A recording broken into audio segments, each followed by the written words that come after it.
اعوذ باللہ من الشیطان الرجیم، بسم اللہ الرحمن الرحیم، اللہم صلی علی محمد وآل محمد وعجل فرج آل محمد۔ شروع اللہ کے پاک نام سے جو بڑا ہی مہربان نہایت رحم کرنے والا ہے، اور تمام تر درود و سلام محمد وآل محمد کے لیے جو لائق درود و سلام ہے۔ احسان کبریا ہوا دنیا و دین پر، احسان کبریا ہوا دنیا و دین پر، تزویج نور ہو گئی عرش برین پر۔ یکم ذی الحج عقد سیدہ فاطمہ الزہرا اور امیر المومنین علی بن ابی طالب تمام مومنین و مومنات کو مبارک ہو۔ رسول خدا کا ارشاد گرامی ہے، لو لم یخلق علی، اگر علی بن ابی طالب خلق نہ ہوتے، لم یکن لفاطمہ کف، تو سیدہ فاطمہ کا کوئی ہمسر نہ ہوتا۔ مومنات، تاریخ اسلام اس بات کی گواہ ہے کہ جن جن شخصیات نے بھی حضرت زہرا سلام اللہ علیہا کی حوصگاری کی، انہیں بارگاہ رسالت سے ایک ہی جواب ملا کہ وحی کا انتظار کرو، امرھا الی ربھا، حضرت فاطمہ کا رشتہ خدا کے ہاتھوں میں ہے۔ مگر جب علی بن ابی طالب حوصگاری کے لیے حاضر ہوئے تو چہرہ نبوت سے خوشی کے آثار چھلکنے لگے، لیکن اس کے باوجود بھی علی کو مثبت جواب نہ دیا، بلکہ فیصلہ اپنی بیٹی پر چھوڑ دیا کہ اگر فاطمہ نے قبول کر لیا تو ٹھیک، ورنہ اس معاملے میں میں بھی معذرت چاہوں گا۔ جناب فاطمہ کے پاس تشریف لے گئے۔ احوال پرسی کے بعد فوراً علی بن ابی طالب کی درخواست پیش نہ کی، بلکہ پہلے امیر المومنین کے فضائل سیدہ فاطمہ کی گوش گزار کیے۔ فاطمہ، تم علی کی قرابت داری، اس کی فضیلت اور اس کے اسلام سے آشنا ہو، اور میں نے بھی اپنے پروردگار سے دعا کی تھی کہ اے خدایا، فاطمہ کا ازدواج اپنی مخلوق میں سے بہترین اور محبوب ترین ہستی سے کرنا۔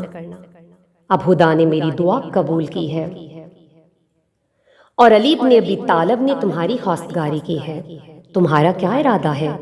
پے کرے شرم و حیا کے ہونٹوں پر تو حرکت نہ ہوئی، مگر چہرے کے بدلتے ہوئے رنگ نے دل کا حال نگاہ رسالت کے سامنے لا کر رکھ دیا۔ رسالت ماپ صلی اللہ علیہ وآلہ وسلم خواستگاری کے قبول ہونے کا اشارہ پا کر خوشی سے اٹھ کھڑے ہوئے اور اعلان فرمایا، اللہ اکبر، اللہ اکبر، سکوتھا اقرارھا۔ فاطمہ کی خاموشی اس کی رضامندی کی خبر دے رہی ہے۔ باہر تشریف لائے، حضرت علی سے پوچھا، مالی دنیا میں کس چیز کے مالک ہو؟ عرض کیا، ایک گھوڑا ہے، ایک گدھا، ایک تلوار اور ایک زرہ۔ فرمایا، زرہ کو فروخت کرو اور مہر اور اپنی شادی کے اخراجات کا انتظام کرو۔ یہ زرہ بیچ کر شادی کا اہتمام کیا۔ پھر جب نکاح کا وقت آیا تو علی بن ابی طالب کا ہاتھ پکڑ کر دعا فرمائی، قم بسم اللہ وقل علی برکت اللہ وما شاء اللہ لا قوت الا باللہ توکلت علی اللہ۔ اے خدایا، اس نکاح میں برکت ہو۔